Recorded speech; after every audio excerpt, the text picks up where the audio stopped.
Welcome to the Sailing and Cruising the East Coast of the United States podcast. I'm Bela Musits. This episode is part of a series I recorded with Mike Malekoff during our sailing trip up the East Coast. We were relocating his Hunter 44 Deck Salon from Brunswick, Georgia to Burlington, Vermont. Please note that the video version of this podcast primarily features photographs and short video clips I captured along our journey.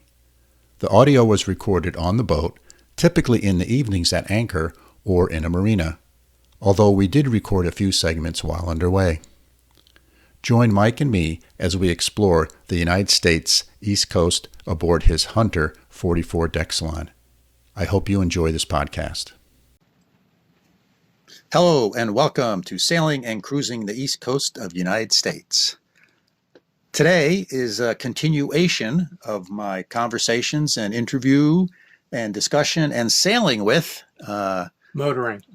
Yes, thank you for correcting me, Michael. We're motoring of our trip from Brunswick, Georgia, all the way up to Burlington, Vermont.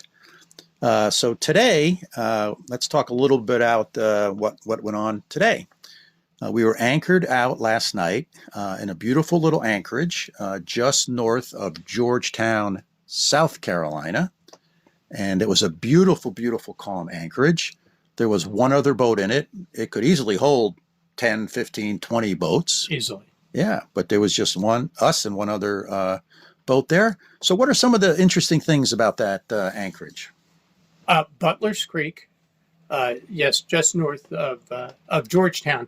And what worked really well was that it was wide open. The depths were very good, even with the tides that take place that can sometimes be 4 to 6 feet in that area. But the best part of it was there was absolutely no wind, dead calm. And I have to say that I'm a nervous person about dragging at anchorages, that you become lax because sometimes you come into an anchorage, it's beautiful, it's nice. Yeah, but it's 4 o'clock in the afternoon. At 2 in the morning is when it turns ugly. So I'm always very careful about putting out the right scope. And as someone once said to me when I asked, well, why do you put out over 100 feet? Because I can. And my feeling is that if there are no other boats and there's plenty of room, I'm going to put out the extra scope for that very reason, that if things kick up in the middle of the night, I'm not going to move. So do you remember how deep the water was there? The water was 15 feet deep. And we put out 120 feet of chain. Yep. Yeah. And so the irony is the boat never moved from that spot because I put out so much chain, I think it just sank right under the boat. Yeah, there was no wind. And there was no wind, current. And there was no current. You know what else there wasn't? Bugs.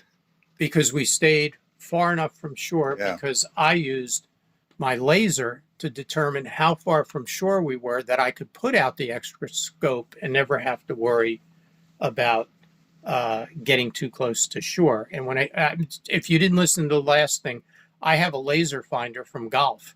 So I hit the shoreline to tell me exactly how far we were from shore.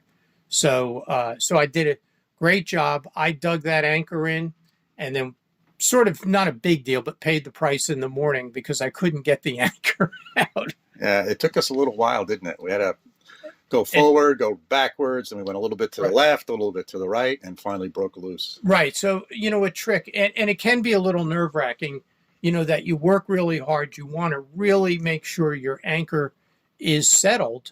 And, we did that yesterday, even though it was very calm. And part of that is you back up on your anchor, you make sure it's tight, and you make sure that with a certain amount of acceleration in reverse, that the anchor doesn't drag or pull. And I've really dug it in.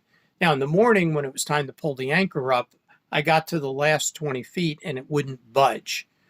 Literally, the windlass could not. It was funny that you said you were at the back of the boat, Bayless, and that when it dug in so much, it actually pulled the bow of the boat down because it was dug in.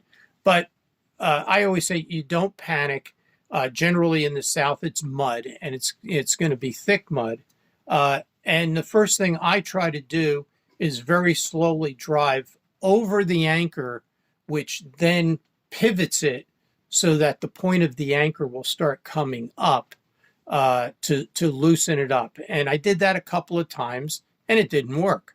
It was dug in tight. And the next thing I do then is to wiggle it. I have bow thrusters, so I start pushing left and right to wiggle the anchor, and hopefully that will loosen it. And in this case, it did, and the anchor came up. So, little nerve-wracking, but we got out of there unscathed. So, this morning when we did that, there was a lot of necessary communication between the bow, which is where you were with the anchor. Yes. I was back at the helm. Your boat has basically a full enclosure around it. So Yes. it's not easy to hear. And you No. have these headsets. You have these wireless headsets. Yeah. And it's made me a real believer in those because we could talk to each other. We could, ask questions. We had clear communication. We weren't trying to figure out hand signals and what do you mean by this? What do you mean by that? And because it was complicated up there. Yeah, well, and we talked about this because a lot of people use hand signals, and hand signals are great when everything goes according to plan. Go faster, back the boat up, stop the boat. All of that can be done through hand signals. But when the anchor was jammed and it was stuck there, I wanted Bela to hit the bow thrusters to push the boat back and forth. I don't know that hand signal. Right. So That's right. having headsets, I communicated with him and told him how tough that anchor was dug in. So he also knew what I was doing, leaning over the front of the boat. And then when it was time to try and move a little bit, I was able to say, okay, push forward very slowly. That I don't know that hand signal. So, I swear by the headsets. And as a lot of people on boats say, they're marriage savers. Right. Yeah. So that was great. I'm now a believer in those. So yesterday was a long day. I think we got up relatively early to get moving. And today is going to be a shorter day. So we pulled out of the anchorage around 9:15 and we were headed towards Grand Dunes Marina, which is at Myrtle Beach, right off the ICW. And we pulled into here at about 2:30, excuse me, right around 2:30. So it was very nice. We got a pump out. We got some fuel. The staff was great. They met us at the dock. They were helpful. They told us where our slip was, and they met us there to catch the lines. So the folks here were very, very nice, very helpful, really friendly. What thoughts do you have about that part of the day?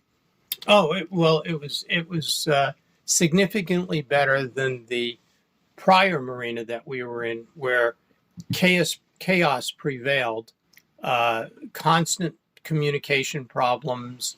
It was a fairly expensive marina, but it was not well managed. So it was really nice coming into a marina that knows what they're doing, is able to help you dock. We had to dock twice because we needed fuel. They directed us where to go. They met us at the fuel dock. They had two guys there to help us. We had to spin the boat around with the wind and then go outside the marina and go back in where our slip was. And they were very helpful through the whole thing. Oh, and one thing, Bela, I forgot to mention, I fixed the anemometer that wasn't working yesterday. Yes. And you fixed it by just turning it on. Correct. So all of you that know that boats are always a project, things are always going right and wrong. And yesterday, for no apparent reason, the anemometer decided no more wind speed for you. And we have had some issues with it, and we're 99% sure that unfortunately it's the top of the mast. It's a connection up there. And we've done a couple of things to make it work, and it works just fine. And sometimes it's tired and it just says not this afternoon. So it quit on us. But this morning when we got up and we started to leave, the first thing I noticed is the anemometer is back in business. So we now have true and apparent wind. Which was great. So, nice marina here. After we got here, got checked in, I went for a run. They have a nice bike path / running trail / sidewalk that runs along the road, and it runs up right sort of next to the ICW. So if you like to run, which is I like to do that, I went for a nice 4-mile run today. So that was very, very nice. Came back, took a shower. The showers were nice. They're not overly big. No, they were bigger than the showers on the boat, but they weren't as big as the shower at home. But it was perfectly good. Yeah, and you know, I think I've said this, Bela, is when you're going into a marina, I don't mind paying a little bit more for the expectations that they're going to have the things that they offer on their website. And, you know, to me, if you're offering things, whether it's showers, pump outs, you should have those things. And if you don't, you should let the people know or the boat know ahead of time, because it might be important to them, like a pump out. But the other is, you know, you're paying for those services. So today was a home run because everything that we needed was there. The pump out worked great. They handled it. They didn't expect you to do it. They had the fuel. They helped us with the fuel. And the showers were clean. They weren't overly big. I did have the complaint that the mirror was above the height of Yes. my head, which I kind of questioned as to why, who put that up there. He must have been That's right. 6'5" or taller. Whoever installed the mirrors played basketball in the NBA. Right. And they also had free laundry services. That's right. Here. Washer and dryer was free. Right. And 3 restaurants. Within Walking. a short walk, within walk, 200 yards. Yes. So there's a restaurant that's part of the marina. There's a Ruth Chris Steakhouse here, and then there's a big hotel right next door, and they have a restaurant as well. Resort, swimming pool Yeah. that you can access as well. So I think a learning experience from going into marinas, that before you go in, if there are certain things that you're looking for or expecting, just check with them and ask. And I try to do that if I need a pump out, I will ask that before I finalize my reservation, that your pump out is working, or that you do have diesel, or if it's showers, you know, are the showers working? Because, you know, marinas can be finicky at times, whether they're inexpensive or very expensive. I'd also, Bela, like to say that the section of the ICW from Georgetown to Myrtle Beach was really nice. The scenery was great. The depths were 15, 20 feet plus the entire way. Minimal boat traffic. It was just a nice trip today. It was a very nice trip today. Very nice trip today.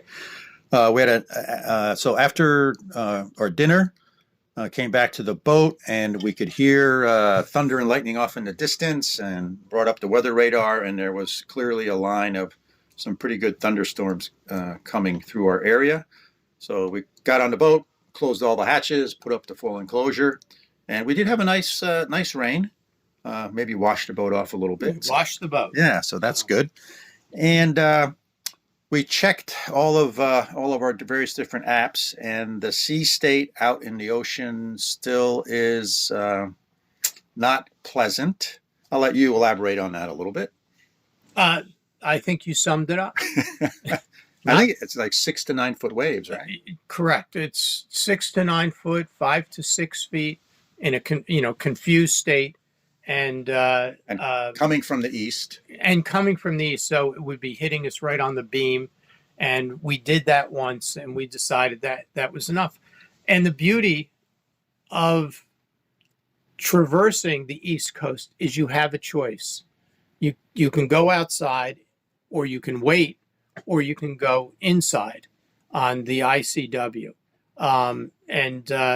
You know, there are pluses and minuses to both, but it's nice that you have options. So essentially, if we would only go on the outside, we'd still be sitting in Charleston. Right. But we're able to keep moving and ICW gives you those options. You have to realize there's some handicap with the ICW in that, as Bela knows, part of the trip, I really planned out the shoaling areas that we talked about. So I look at when high tide, when is it low tide, what the currents are like, and you do have to honor that because it can get pretty gnarly. I guess I'll use that probably often used word when it gets really shallow. And then you also have to deal with the bridges. So as Bela was joking with me, I want it really low when it's time to go under bridges, but I want the tide really high when we come to shoaling areas. And unfortunately, I can't control it. So you have to kind of juggle that. The good thing is with my boat, my mast is 61 2 inches. And the clearance of most fixed bridges at high tide is 65. So I have enough wiggle room to get under them. But a lot of people have masts that are 62, 63, 64, and it can be tricky. And in some cases, people have masts that just won't go under the bridges, and all they can do is sail outside or go outside. So there are some pros and cons, but today was good scenery, calm waters, deep waters, and a few bridges, but no problems. Yeah, I haven't been on this section of the ICW before, and it's one of the really nicer ones because in the first half we were out in the wilderness. Yeah, it was just trees on both sides and an occasional house or an occasional small marina that would pop up, and then the second half was just driving by or motoring by really nice houses and good scenery. So it was a nice variation. I really like that. So tomorrow we're going to have a little bit of a longer day than we did today. So tell us about our plan for tomorrow, Mike. Basically, we're going to, because we made the decision to stay on the ICW yesterday, we're committed to that. There are no inlets for us to sneak out into the ocean. So our destination after Charleston is Southport, North Carolina. And our original plan was to sail from Charleston to Southport. But because of the sea state, we decided to do it inside. So we're committed to that. And essentially, it's 3 days that it's taking us to get to Southport. And you and I talked about weighing this out, that if your boat has a mast that's too high and you have to go outside, well, you could still be sitting in Charleston waiting for that calm sea state, which doesn't look good for the next several days. And it's an overnight, so you're talking 2 full days to do that. So we went on the inside, and it's taking us 3 days. So nothing really lost. The biggest gain is we're still moving, and we'll be in Southport tomorrow, and with our next destination, Beaufort, North Carolina. Yeah, so that's the plan. I hope you enjoy these podcasts where we're chronicling this trip Mike and I are taking from Brunswick, Georgia, all the way up to Burlington, Vermont. And we'll have another episode tomorrow evening, and hope you all enjoy it.